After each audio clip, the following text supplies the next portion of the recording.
Brought to you by Ayoko, Africa's leading integrated technology services company.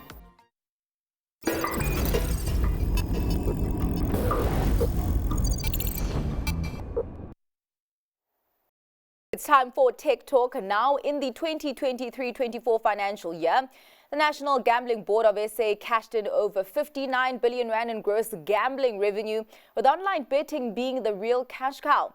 Seeing opportunity, MultiChoice's SuperSport Bet is using the Soweto Derby rivalry as a means to cash in on the growing online betting pie.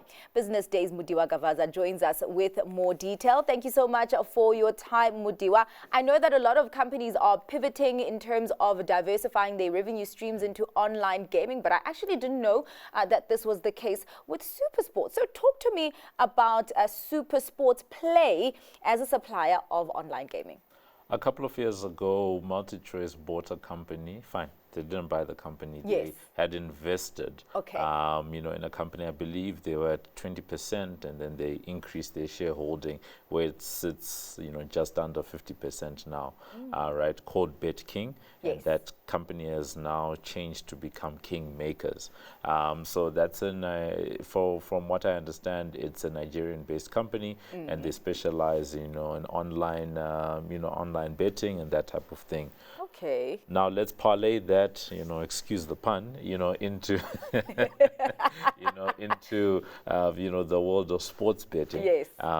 So there's been a rise around the world in terms of sports betting. We've been seeing, especially in places like the US, there's been a liberalization. There had been a lot of restrictions around, sports gambling and that type of thing. But now we've actually seen a lot of activity in the market. Many of the states in the US, I think up to 40, if not more now, now allow it, and we've seen a lot of activity. So around the world, there's this, groundswell of, betting activity. So SuperSport, MultiChoice, seeing where the world is going, have decided that, okay, fine, let's use our tie-in with SuperSport, to try and inculcate a culture, and I say a culture because it's not.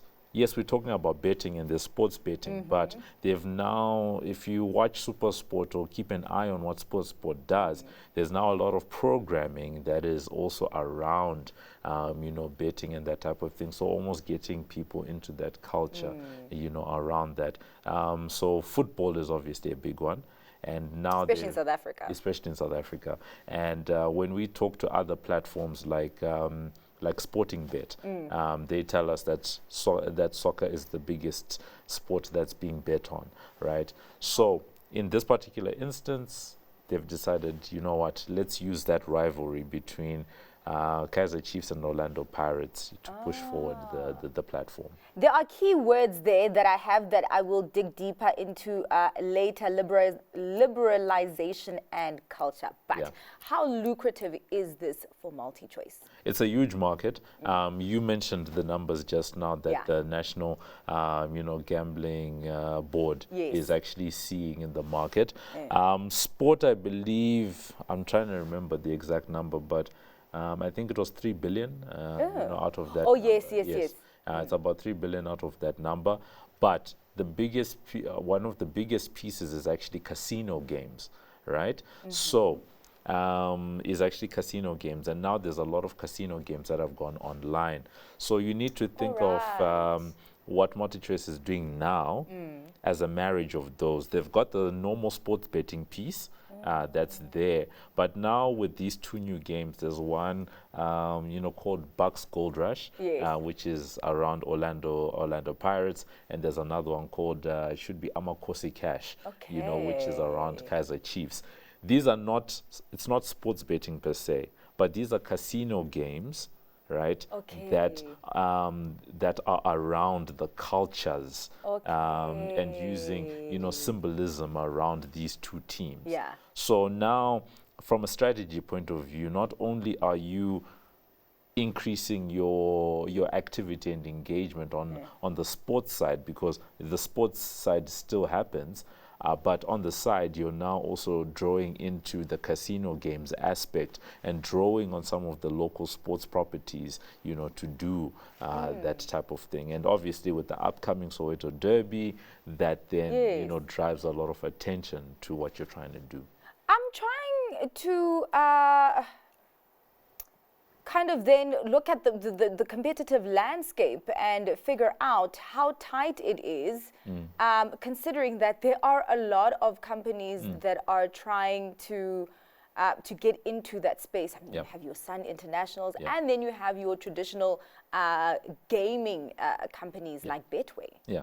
Betway, Hollywood Bets, you know, all of those players. But what makes MultiChoice unique is simply the fact that they own SuperSport, right? So one of the ways I've tried to describe this, and this comes back to the culture thing, is picture a world one day in the future, right? When you're sitting in front of your TV, as you're watching your programming, let's say you're watching the Soweto Derby. Yes.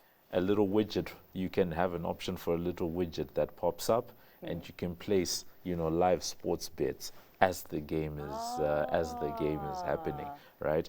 Now with the casino games, you then use that as a way for soccer fans to keep engaging with their teams and around the culture of their teams, even outside of normal match time. So, you know, you have that ability to, from a strategy point of view, your MultiChoice, you can take in bets for the game, but you can make money from the, you know, casino games around the game. So would you say, because I mean, back in the day, now we're calling it gaming. We used to call it gambling. I don't know. Still gambling. I don't know when that changed. But is this also speaking to the normalization of online gaming, of gambling, compared to your traditional gambling, where now it's just integrated into our lives? Have you ever seen a game called Aviator? No. It sounds familiar. There's this very popular game right now called Aviator. Yes. And Aviator it's basically a casino game. It's a very simple game. Yes. Like if you were to see it, it's a red on black interface. This little aeroplane goes up in the sky, and you take a bet on how high it's gonna fall or when it's gonna fall. Yes. Right. Simple game. So as much as we talk about gaming, it's still gambling. People are placing real money on these things. It can be 5 rand, 20 rand, whatever it is, but there's an opportunity for you to either lose your money or to potentially double your money, triple your money, whatever it is, depending on the odds that are there. So that's, you know, in essence, you know, what's happening here. So back in the day, when it came to normal gaming on your phone, if you think about your Candy Crush, your can we include Snake? Angry Birds? No. For me, it's the Angry Birds. The Candy Crush. The ones where we got into the culture of being able to pay for certain things in the game. Right? So, you know, you want an ability to buy more lives. You want an ability to, you know, have cool weapons or whatever it is in the game. We got into that culture, right? But all of this time, you know, slot machines and all of that stuff have always existed. People had taken that online. But now you're sort of, you've married, you know, the games with the casino aspect. You know, as you're playing your game, you can actually win or lose something.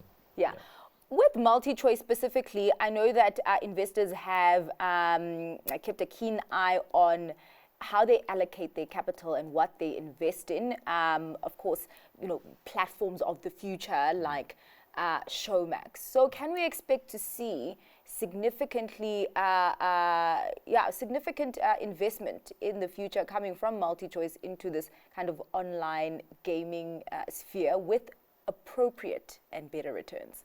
I think we are likely going to see it from a marketing spend point of view, right? Because that's what they seem to be doing. You've got the machinery of SuperSport already that exists. You know, how do you use that for your activations for this campaign? This campaign with the Orlando Pirates and Kaizer Chiefs, they're calling it Star Player. There's even a whole competition running around these games. People can win a house. So if you're asking about what they're putting into it, I think a lot of it is going to be marketing spend. In terms of CapEx, The deal that I told you about in yes. 2021, they spent $280 million, which had been the largest amount they had actually spent, on we're going to call it an acquisition up until that point. Yes. I believe at the time it must have been around 4 billion rand or so. That's how much they spent to acquire that piece of what is now called Kingmakers. So now it's about, you've spent the money on the property. Now it's about how do you actually now make your money back and then some from there. And I think you're also thinking about it as MultiChoice as a way to say sport has always been, the draw card for everything at MultiChoice. Yeah. How do you get people to DSTV? The sport. Now with Showmax, you now also have the sport that's there. So you're now trying to get into gaming and gambling. Let's also use the sport to drive us, to drive us forward there. And all of this is against the backdrop of the fact that these guys have lost about a fifth of their subscribers in the last year and a half. So you're looking at how do we plug the gaps and make sure that the ship is okay. Mudiwa, you highlighted that as much as it's gone online, it is still gambling. Yes. So I would imagine that the regulatory landscape and the rules there haven't changed, but we are seeing more accessibility when it comes to a lot of companies flooding that space. And I'm wondering if there is an awareness from companies to be responsible in their roles in terms of promoting responsible gambling, even if it has come online where it's more integrated with our lives. Gambling is probably the one of those areas of business that is contentious. And right now, especially with sports gambling, because it's on the rise so much around the world, it's one of those areas that is drawing even more eyes from, regulators, rights groups, and all of that. When you listen to the likes of MultiChoice, like its compatriots in the rest of the industry, they're promoting responsible gambling and all of that. One of the most amusing things for me is if you've ever heard a gambling ad of any kind, usually the T's and C's at the end of the ad are longer than the ad itself, to sort of show you how regulated the space is. So you do need to be able to have a culture that promotes, responsible gambling of some sort.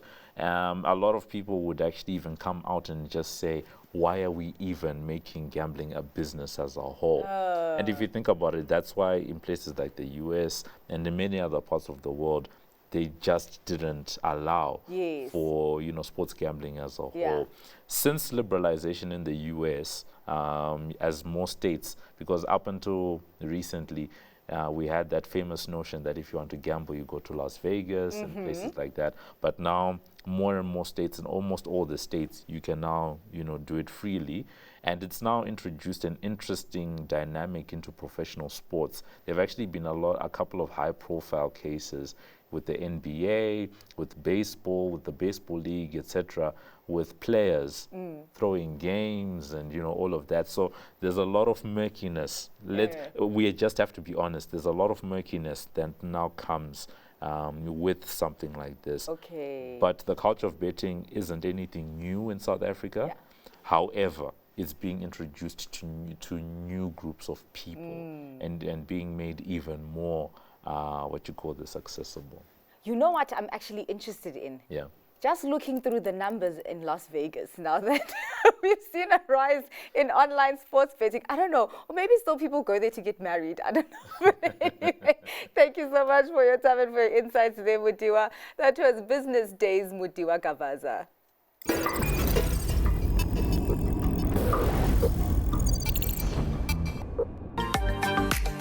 Brought to you by Ayoko, Africa's leading integrated technology services company.